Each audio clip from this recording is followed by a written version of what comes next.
उद्धव ठाकरेंनी भेटायला बोलावलं तर नक्की जाईन असं खळबळजनक वक्तव्य एकनाथ शिंदेंच्या शिवसेनेचे नेते आणि सामाजिक न्याय मंत्री संजय शिरसाट यांनी पुण्यामध्ये केलंय। ठाकरे कुटुंबानं एकत्र यावं, आमच्या शुभेच्छा असंही ते म्हणाले। काल मुख्यमंत्री देवेंद्र फडणवीस आणि मनसे अध्यक्ष राज ठाकरेंची भेट झाली, त्यात काही चर्चा झाल्याही असतील, पण अजित पवार आणि शरद पवारही भेटतच असतात असं म्हणत उद्धव ठाकरेंनी जरी उद्या बोलावलं तर भेटायला जाईन असं वक्तव्य शिरसाट यांनी यावेळेला केल्यानं अनेकांच्या भुवया उंचावल्या। राजकीय बाजू सोडून सुद्धा काही नाते हे जे आम्ही जपतो, राज साहेबांच्या घरी मी सुद्धा गेलो होतो। मला जर आज उद्या जर उद्धव साहेबांनी बोलतो मी त्यांनाही भेटायला जाऊ शकतो। हे राजकारणाच्या व्यतिरिक्त असलेला हा भाग आहे।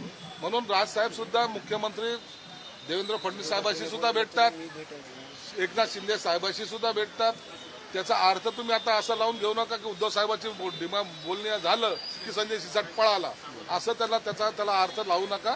मी राजकारणामध्ये सर्व आता अजितदादा शरद पवार भेटत नाहीत का?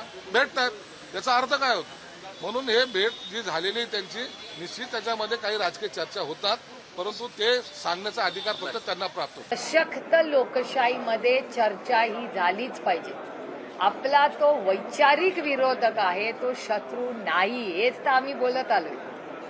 आणि माझं वैयक्तिक म्हणणं आहे की अहो, ही महाराष्ट्राची संस्कृती आहे, वैचारिक मतभेद हे असलेच पाहिजेत, कारण काही लोकशाही आहे, पण म्हणून तो शत्रू होत नाही आपला।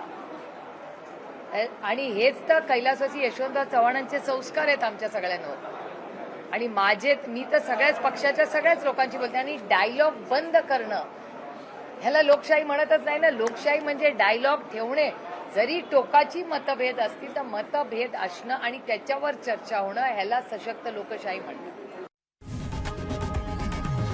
लोकशाही मराठी ऐका, पहा, जागरूक रहा।